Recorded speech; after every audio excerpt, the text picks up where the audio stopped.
Give me a moment to set up here.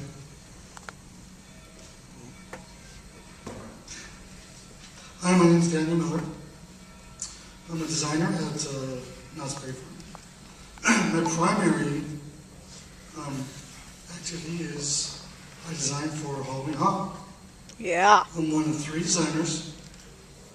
Brooke Walters, Todd Fox, David Ortiz, and myself. And we design all the mazes for Halloween Hop. You guys see me put in my code. No, there's no signal. Want to give it in? What's that? Jeff, want to give it in?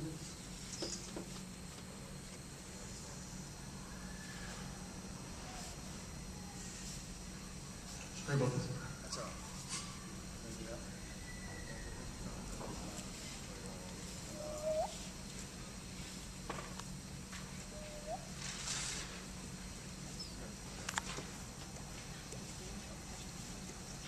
I think they're sending help, Daniel.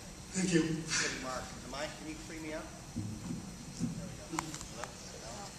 So the purpose for the announcement today is to announce the first new maze for 2011.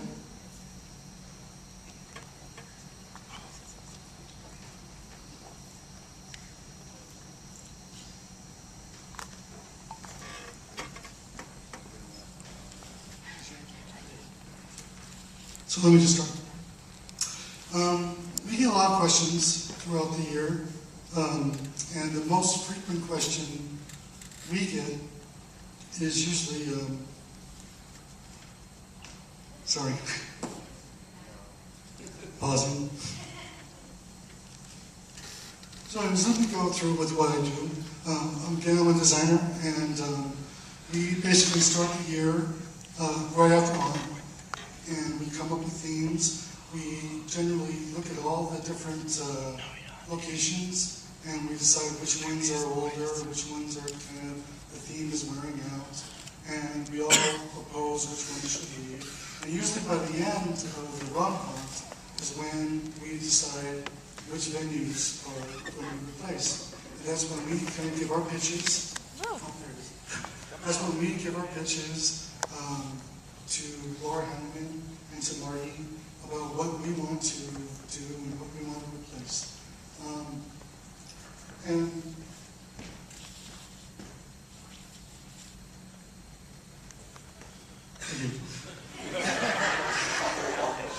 These are the mazes I've designed throughout the years. Mirrors, Clowns. Those are the first 3D mazes that we did here. Alice in Wonderland is the follow-up. We really ramped it up. I get a lot of questions about how we could do an Alice in Wonderland theme, and the simple answer is it was Carol's project, not Disney. So we could definitely do that. Asylum, Magic High came in the same year.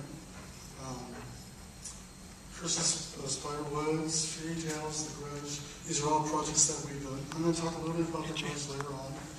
Isn't Slaughterhouse the same one as Good? Redbeard's Revenge, which is Pirates, Alien Annihilation, and now the current ones that are there are Slaughterhouse, Lockdown, Fallout Shelter, and I'm missing Bobo's. Uncle Bobo's, Big Top of the Bazaar. Like Bobos.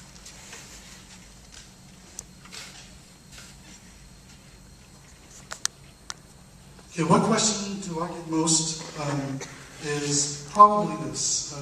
Where do the concepts come from? And if I give a generic answer, it's usually movies, television, video games. I mean, Fallout Shelter probably would have never happened without playing video games, because of Fallout 1, 2, 3. I was a big fan of that. And I know that the audience is also big fans of all these things. So when I designed Fallout Shelter last year, I kept that in mind. But I also injected my own flavor and what I want to do with it.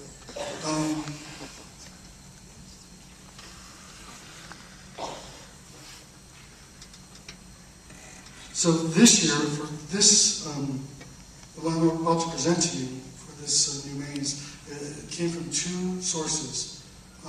One was, when I first came here, I really fell in love with a maze that was here at the time called Nightmares. They really touted the fact that it was low gore, high scare. I love the high scare part of it. It's very beautiful, very gorgeous. It ran from 93 to 2000. So it's a huge run, and it was one of my major influences for this year. But for me, I never had nightmares like that. I've always had really kind of graphic, grotesque nightmares. So I thought, well, why does it have to be low roar? So I kind of want to go back to that and present to you with the story I did. When I first came here, I lived in Fullerton. And does anyone know what a lucid dream is? A few of you. I never had a lucid dream before this, and this was quite literally the scariest moment of my life. I was in my apartment, and I was lying down, I was watching television. It was an ordinary night, and the television was on, everything was exactly the same. I fell asleep. I woke up, and everything was exactly the same, but I couldn't move. I was completely paralyzed. And I was freaking out. I was trying to wake up. And something happened where I started hearing whispers in the background.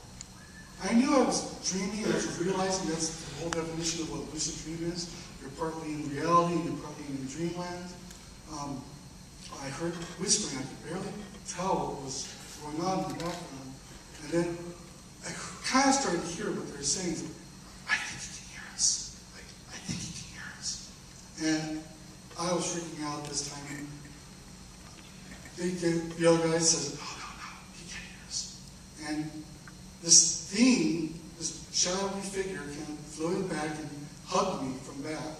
And then gave me a cold kiss on my back of my neck.